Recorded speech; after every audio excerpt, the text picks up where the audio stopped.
Joey Logano. How's it going? Good. What's happening? Random Tuesday. Fair one. I'm good. All right. Joey, talk a little bit about, you're no stranger to Homestead, the importance of this week coming down, getting some more knowledge with the next gen car. And also, if you wouldn't mind keeping your focus right over here. Look, Does that work for you? sound enough? Follow the boss. Okay. Thank you. Sure. Yeah, I mean, I look forward to coming down here. I love this racetrack. It's one of my favorite racetracks to come to.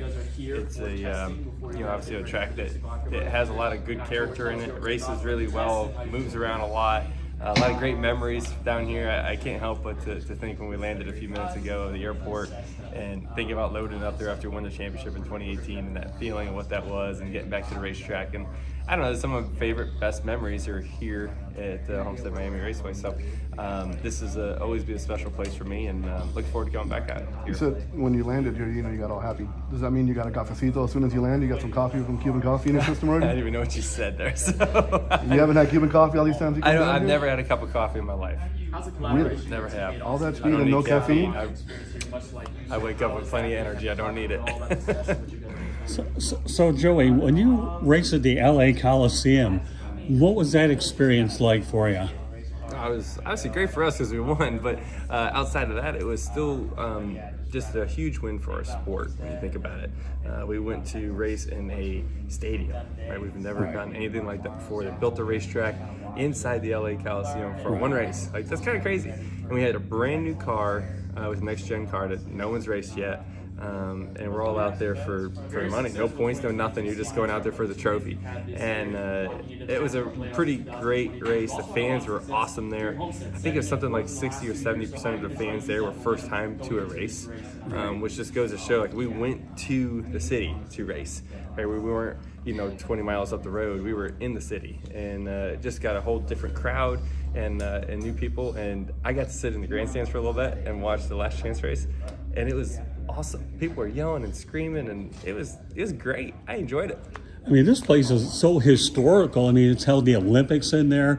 Obviously, we know it's held USC football, and now all of a sudden you're driving in a track and a place with an unbelievable history to it. I mean, did you ever Google how much history is really behind that? There's a lot. I can't say I Googled a whole bunch. I was trying to figure out how to win the race, and then I kind of figured that stuff out afterwards. But it was just really neat to be there and just so outside of the box of what's normal.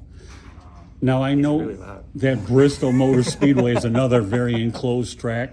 Can you really make any valid comparisons between Bristol and the Coliseum in the sense that it's a very closed-in, noisy area? Yeah, you got noise, but Bristol's high-banked. This track was smaller, half the size, right, of Bristol. Think about how small that is with no banking.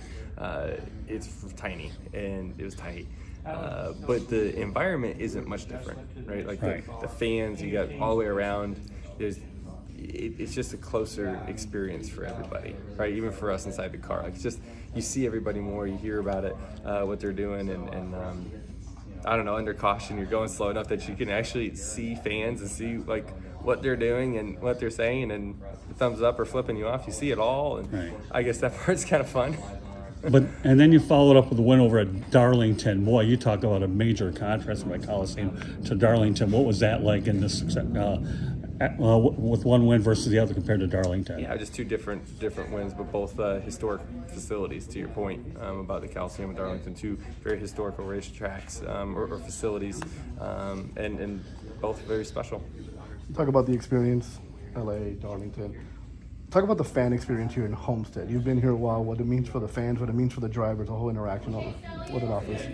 Yeah, I mean, the fan experience here has just always been, it's unique, right? It's South Florida, right? And then you get a different crowd than what we normally get, and it's always been a fun track to come to for a lot of reasons. You get down, I don't know, every time I feel like I come down here and you have the humidity and all that, it feels like you're on vacation a little bit. Like, oh, this is a nice place. I feel like I'm in a vacation spot, but there's a racetrack and I got to work. But it is a nice place to come to, and obviously the fans are spectacular here.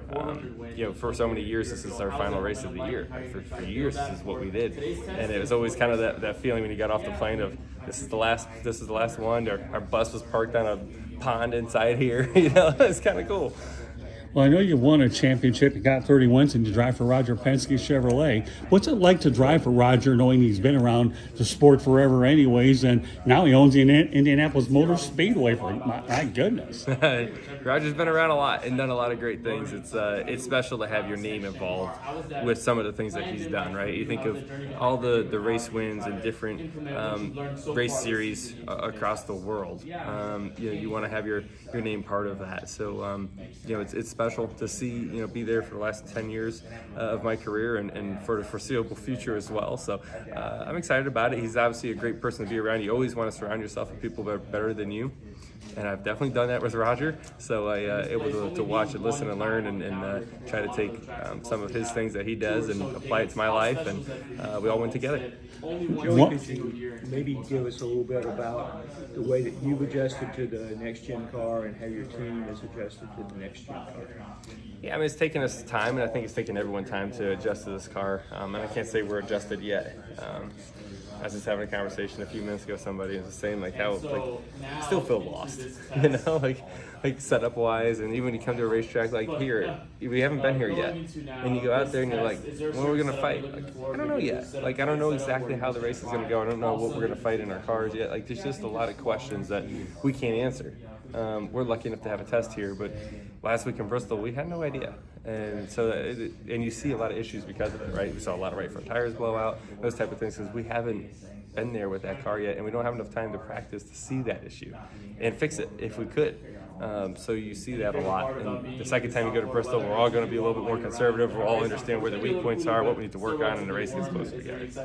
Are there any particular drivers that you tend to pick their brain a little bit? I know you've raced a lot in your short career, but there's got to be certain drivers that you're able to pick their brain a little bit, maybe to try to hopefully bolster what you're attempting to do. I appreciate you saying that, a short career. I've been 15 years into this thing, yeah, well, but I appreciate that. Yeah, now compared to what the standard was when I was involved in this industry. I mean, it's definitely quite a few guys, especially when I first started out, I'd always talk to, Kevin or Jeff at the time, whoever you could, to try to, pick their brain and see what they fight and what they do. And now, it's different because, I'm kind of stuck in the middle of where I actually stack up to experience levels. I'm kind of in the middle of the field, it seems like, and it's interesting to see the younger guys coming in and how they approach and what they do, and I learn a lot from them as much as I do anybody else.